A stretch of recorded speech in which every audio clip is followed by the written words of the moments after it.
Hi guys, welcome dito sa The Sun Tarot. Reading nito ay for collective for anyone who can resonate sa reading nito. This is a general and a collective reading your energy at this time.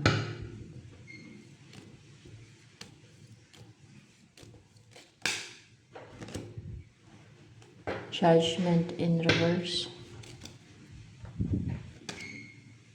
The moon. There's illusion in your mind. Hindi clear yung mind mo. Pero you are attractive. Na-attract mo yung all good things in life. You're brave kasi color red. What's with the judgment in reverse?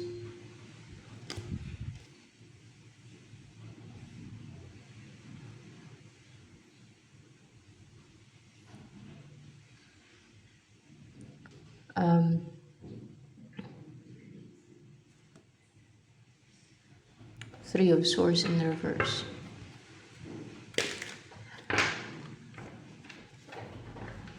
Clouded yung isipan mo na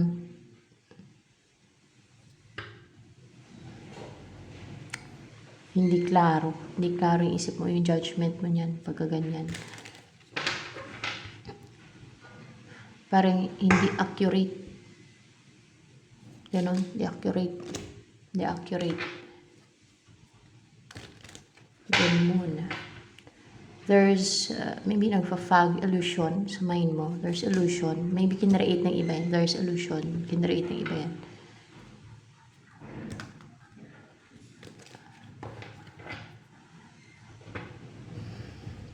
Ano pa? About sa'yo. Pero, ano kay, actually pa lang to. Kinuha ko na lang ng upright.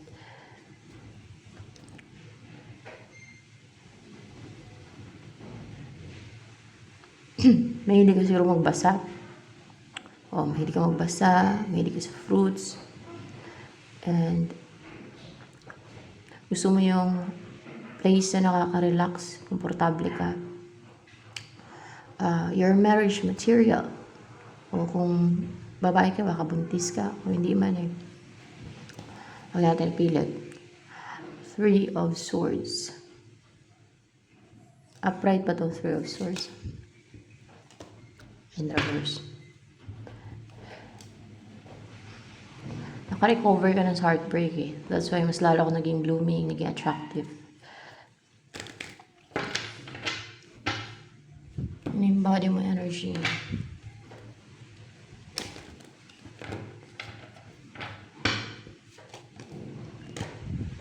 Knowledge. You are knowledgeable and pag-grow yung knowledge mo. Ibig sabihin, nakapag-acquire ka ng knowledge o naka-acquire o naka-accumulate ka ng knowledge. Mahilig ka magbasa, mahilig ka mag-research, o mahilig ka magtanong. Doon kasi makakuha ng knowledge eh. And you are brave na magtanong, maghalungkat, mag-research. For you to know, parang may pagka-inquisitive ka din, no? Kaya ganun. Kaya knowledgeable ka. Ganun ang mga knowledgeable, inquisitive. At palabasa. At mahilig mag-research. Kasi inquisitive nga. Mahilig magtanong din.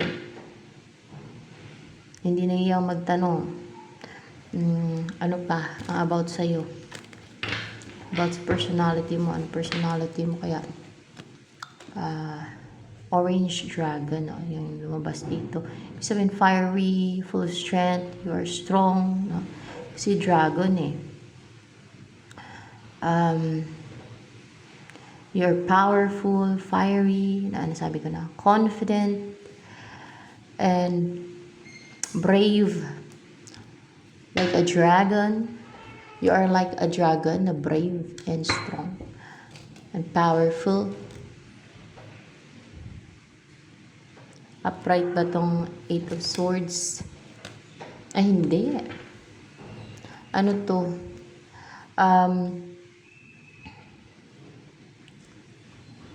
Parang in a bandage or victim. Parang may ano dito eh, may sapot na nanggagamba. Para ikaw tong nasa loob ng itlog, ganun ba yun? Ikaw tong nasa loob ng itlog na yan. Let's see. May ginawa yung magician, parang ni-restrict ka. Parang ayaw na lumabas ka dyan sa itlog na yan. May gusto mong manipulate sa'yo. Ayaw niyang lumabas ka sa ano na to. Ikaw ba tong dragon na sumisimbolo ng dragon dyan? Ikaw ba yan? Hindi. Ano to, parang devil tong dragon dyan. Ganon. Devil yan siya. Minamanipula ko dyan. Parang ikaw nga tong itlog, no? Itlog. O nasa loob ng itlog. Tapos, kinage ka niya sa loob ng itlog. Or maybe, magkakaroon na sana yung para mapisa ka na. Pero, ayaw niyang mapisa ka pa. O pinapadelay niya. Ganun. Parang, tama. Ginagawa niya lahat para hindi ka pa mapisa eh. Hindi ka pa mapisa-pisa eh. Para hindi ka pa makalabas din sa itlog na yan eh. Para siguro mapanganib, no? Ano ba yung lalabas sa itlog na yan? Para kang dragon din, parang ganon. Tingnan natin. So interesting. Para ka ding dragon. So powerful din, no? Kaya ibig sabihin powerful and strong. Kaya ayaw niyo mapisa ka, gagawin niya lahat para hindi ka mapisa. Ganyan yan siya. You know what? Meron ako na panood sa YouTube na yung Pilipinas. Merong dragon sa Pilipinas. Merong dragon na mula ulo sa taas ng Pilipinas hanggang buntot o dulo ng Pilipinas. May dragon doon na nakatakip. Parang ganun. Ewan ko, bakit kaya? Di ba yung sumisimbolo na dragon ay si Satanas? Ayan. Kasi ibig sabihin, minamanipula niya yan. Ganun ba yun? Minamanipula niya yung mga tao dito sa Pilipinas. Ganun ba yun? Hindi naman sa minamanipula niya, kundi kinokontrol niya. Let's see, kinokontrol niya ang mga tao dito sa Pilipinas. Tama ba nandito si palagi, si Lucifer sa Pilipinas? May kinokontrol niya yung mga tao dito. Oo, nandito yun palagi sa Pilipinas. Kaya merong nakapansin, ewan ko saan pa yun. Indian ata yun na speaker. Parang siya, spiritual teacher. May napansin daw siya na may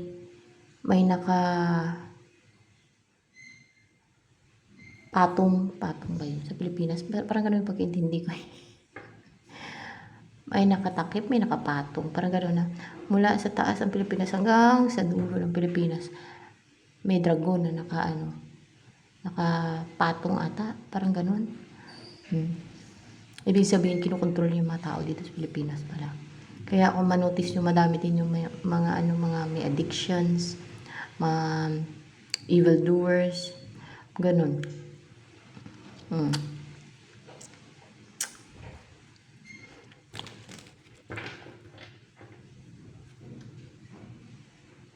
Ano yun, nanatili dito sa Pilipinas? Nanatili pala siya dito sa Pilipinas, si Lucifer. Hindi sa pananakot interesado lang din ako malaman eh. Mahilig kasi ako magtanong din talaga. Basta curious lang talaga ako, guys. Baka iba kasi takot, no? Yan ang realidad eh. At matakot. Hindi ka lang matakot. Yung mga takot sa mga ganyan. Dagdag knowledge yun. Dagdag kalaman yun.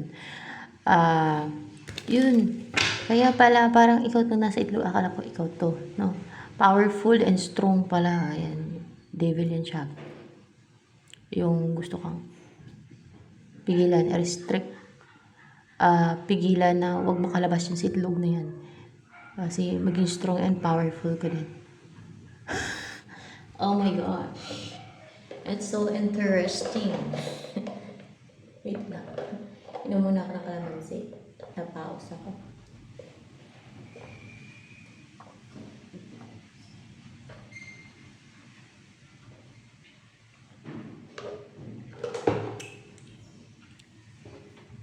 Bakit Pilipinas? Ba't dito siya na namalagi sa Pilipinas yung devil o si Lucifer? Bakit may ano ba? May ang tawag dito. May prophecy ba yung Pilipinas? Ay, may prophecy. Kasama ba sa prophecy yung Pilipinas? Hindi naman. Hindi naman sa kasama sa prophecy yung Pilipinas.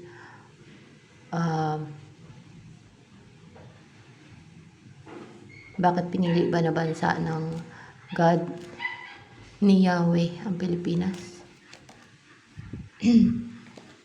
Pinili na bansa ng God ni Yahweh ang Pilipinas. Kaya nandito siya nanatili sa Pilipinas. Diba? May malalaman tayo. May matuto.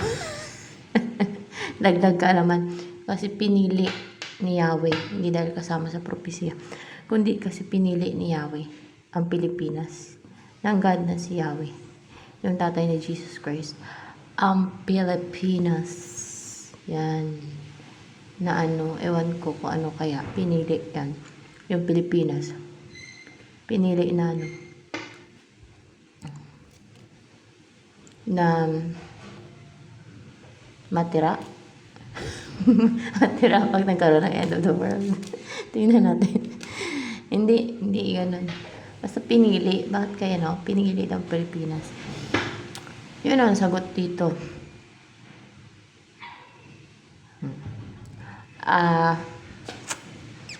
Madami pa sana ko itanong kasi lang tatagal.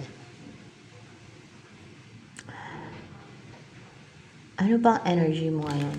Pero makakaalis ka din ba dyan? Makakalabas ka din dyan? Sa itlog na yan? Pipisa din ba yan? Hindi. Hindi pa.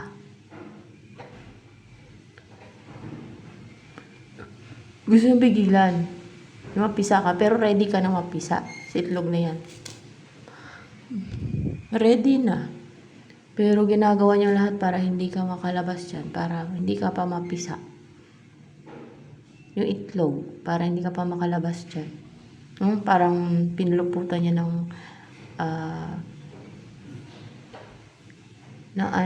parang sapot ng gagamba. Parang ganun ba? Kasi may gagamba, diba? Tapos may sapot na paano yung itlog.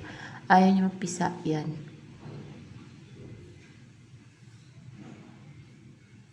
Maybe you're a threat. That's why.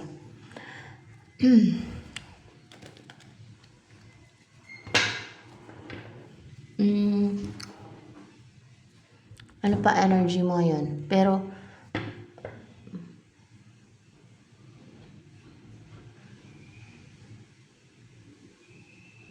paalisin na ba ng God yan? Na hindi na siya yung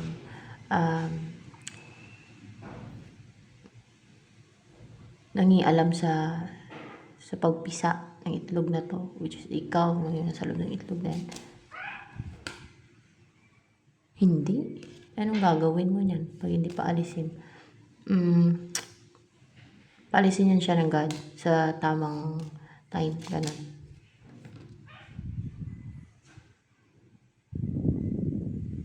Upright ba to?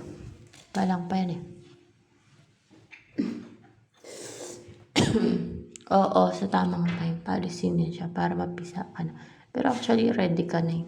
Na mapisa eh. Pinipigilan niya lang. Gusto niya padilihin. Ayaw niya mapisa-pisa ka. Ganun. Kasi pag napisa ka, para ka din baby dragon.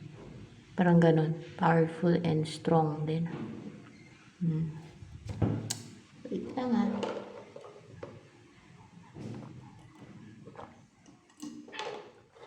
May mga bagay na hindi ma-explain sa mundo to.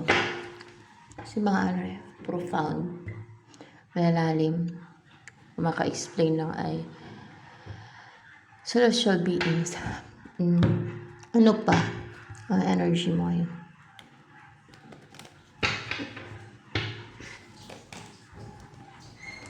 King of Earth. Hardworking ka naman eh. And stable. Kasi grounded. Lalo kung nag-grounding ka. You're passionate sa work mo.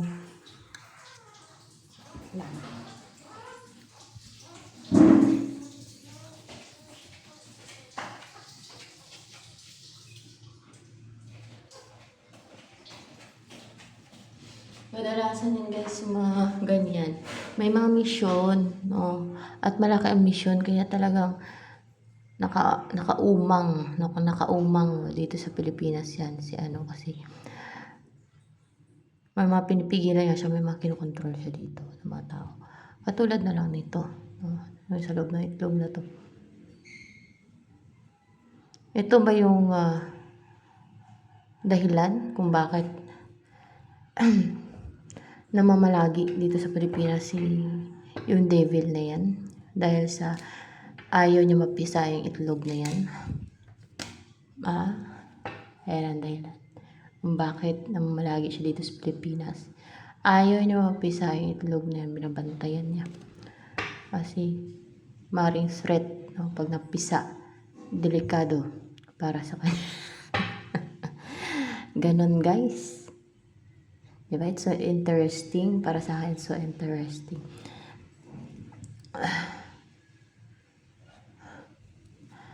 Ayan. Ano ang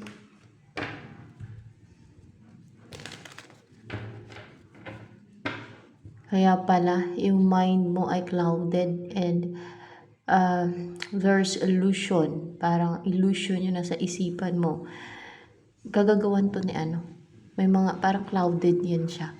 May mga nagpa-foul. Basta there's illusion. Parang lahat illusion lang sa isipan mo. Hindi totoo kasi the devil is a liar. Yun nga gusto kong kontrolin. Nasa loob ko ng itlog na yan.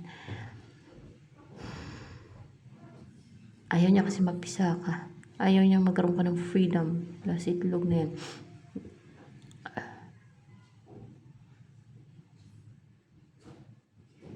Alam niya strong and powerful ka din pag lumabas ka dyan. Makalaya ka na. Malaya ka na makagalaw.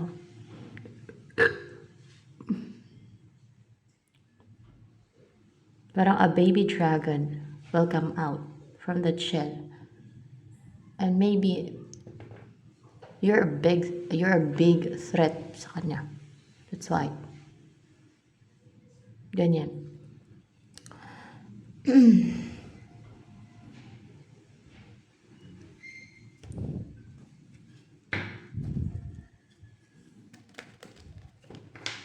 Si yung devil yan siya. Si Lucifer. Si Lucifer. Tama, si Lucifer.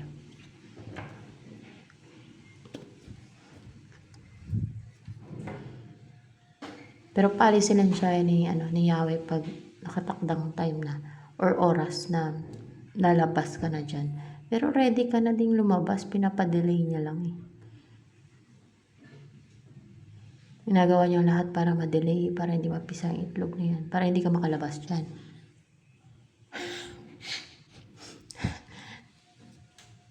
Diba? Ang galing ng mga angels natin mag-guide. Ang galing ng angels.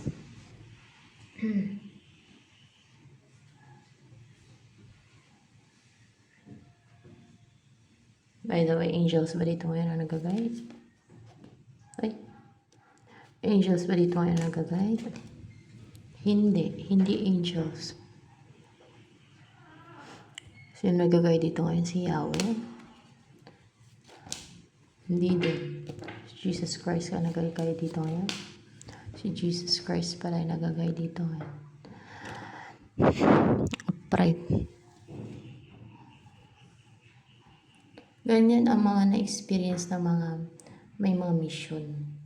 Gustong pigilan. Madami siya siguro kinokontrol dito sa Pilipinas ng mga tao. Ayaw niyang mag-succeed sa mission. Ang may mga mission. Yan. Well, let's proceed.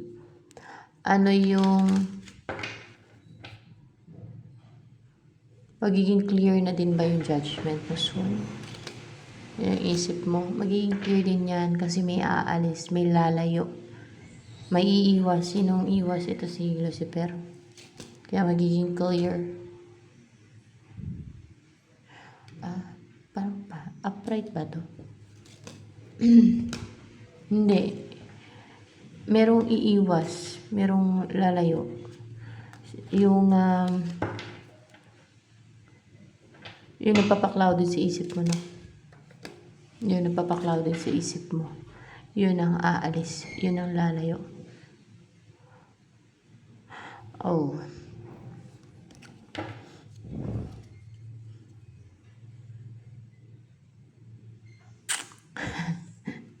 Kakaiba din talaga tong reading na to minsan. Pero it's so interesting. I like it.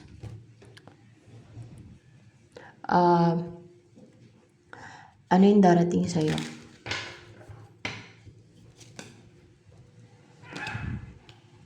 Knight of Swords. Courageous person. Porsigido. Driven. Talagang willing siya mag-take na action. Na buo yung loob niya. Na hindi siya nag-hesitate na mag-take na action. Para bang padalos-dalos na mag-take na action. Umaksyon. Or i-pursue yung goal niya. Mga ganun. Ganun siya. Anong intention sa ni Knight of Swords? Knight of Wands in reverse. Ano yan siya? Yung intention pa ni Knight of Swords in reverse. Ni Knight of Swords pala sa'yo.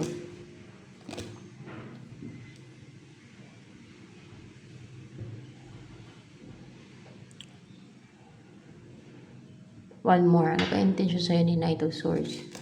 Para maklaruhan ko. Pastakin ka. Hindi pala maganda intention niya.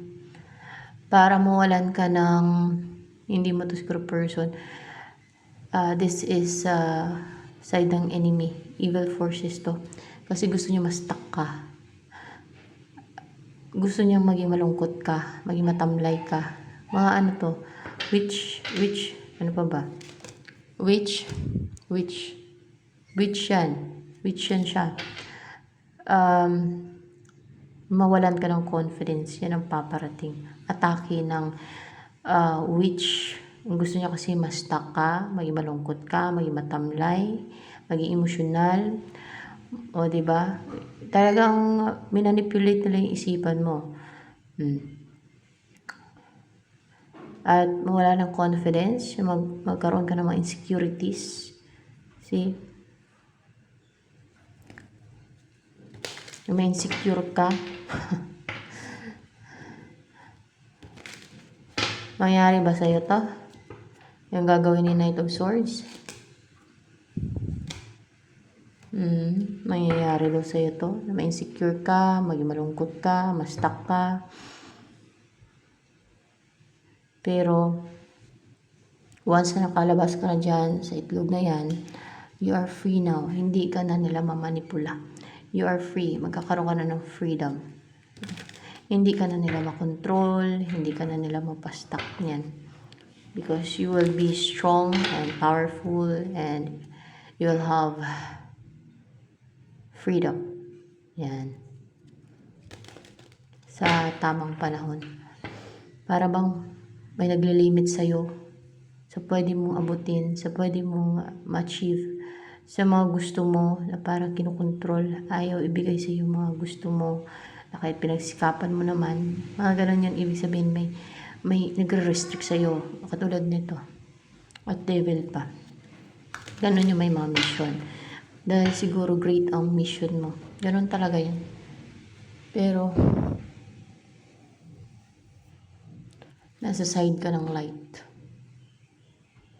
Ito mga nakataka sa'yo, impyerno na abutin nito. Mga witch na yan, impyerno na abutin yan. Saan ba mapupunta itong yung witch na yan, na mga atake sa'yo?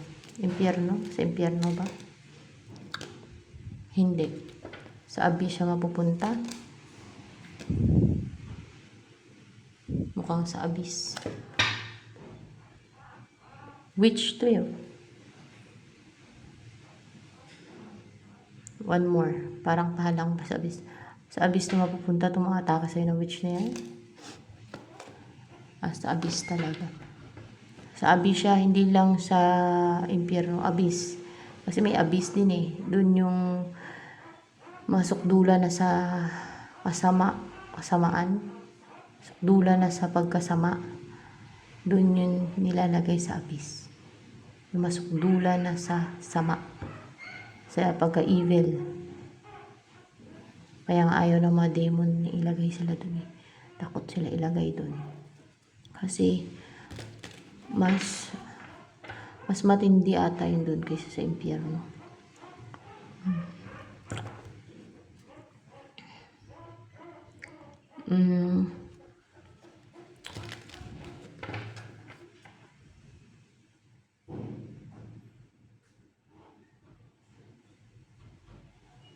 Ano ang next na mangyayari sa buhay mo niyan? Upright but on the sun. Yeah. Ayaw, magsasucceed to guys, oh. Magsasucceed na mari may pair ka nito. Na pag-isahin kayo, pag-united kayo ng Holy Spirit. Pwedeng twin flame mo, magkamukha, no? Or basta magsasucceed ka, no? O magsasucceed ka na makalabas na sa ano na to, sa shell na yan, sa shell, sa itlog, gano'n, mapisa na yan. Oo. Magsasucceed na yan na makalabas ka na sa itlog na yan, makalabas na yan. Ayan, makalabas ka na sa itlog na yan. At hindi ka na kontrolado niyan, syempre. Malaya ka na. Para bang baby dragon ka na pag lumabas dyan. Ganun. Simbolo na yung dragon, guys. So, may simbolo ng strength, power. Parang ganun. Ibig sabihin, strong ka and powerful pag lumabas ka na dyan sa itlog na yan. Pag napisa na yan. Ayan. Sa love life mo, sino ang mag-pursue sa'yo? Upright ba to? 9 of Pentacles. In reverse. Someone unstable, ungrounded. Parang hindi siya ganun ka-comfortable right now. O hindi pa siya ready na i-message ka. Hindi pa siya comfortable na i-message ka. Kasi may ibon din dito. It's a sign of message din. Kasi in reverse siya eh. Kilala ka na ba ni 9 of Pentacles? 9 of Yes. Yes. Kilala ka niya. Anong feeling sa'yo ni 9 of Pentacles na yan in reverse? Ay, gusto ko niya mapangasawa. Dinidesire niyang maging partner ka, magkaroon ng stability sa inyo at mapangasawa ka. Na ikaw yung maging partner niya. Ang kaso lang ngayon, nasa loob ka pa ng itlog. Yan. Ano naman, iniisip ngayon? Iniisip ka ba ni 9 of Pentacles na yan? In reverse. Yes, iniisip ka niya. Anong iniisip ni 9 of Pentacles in reverse na yan?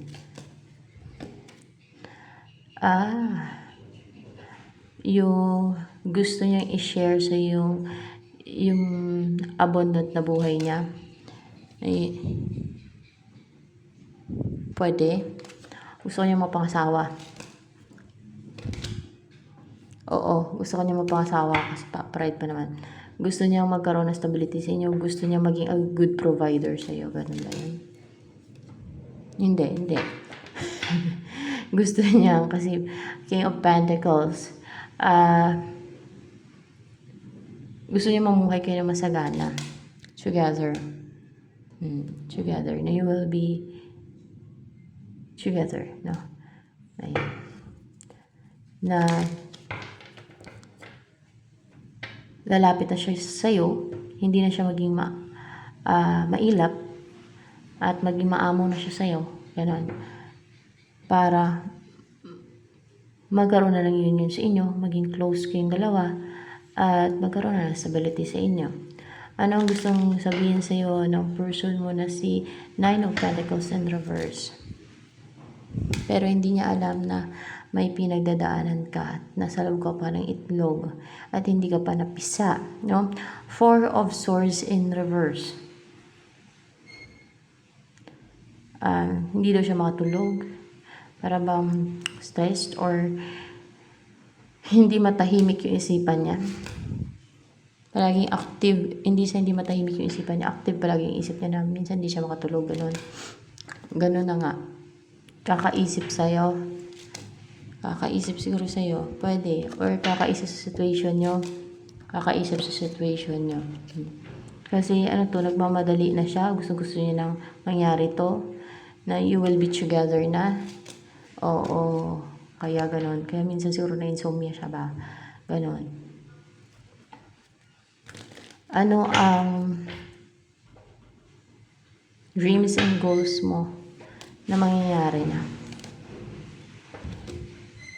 Yung hindi ka na mag-antay. Hindi ka na matenga dito sa loob ng itlog na yan. Hindi. Baka hindi mo naman alam na sa loob ka ng itlog eh. Kundi hindi ka na matenga sa isang place. Mukha nga. Or pwedeng hindi ka na mag-aantay pa na inaantay mo, na mangyari na yung inaantay mo. Hindi. Na hindi ka na matenga talaga sa isang place. Na hindi ka na Hindi. Na hindi ka na matenga. Hindi ka na matenga. Hindi ka na mag-aantay pa. Hindi maging sayang yung panahon mo. Ayun. Na hindi masayang yung panahon mo kakaantay. Ayun.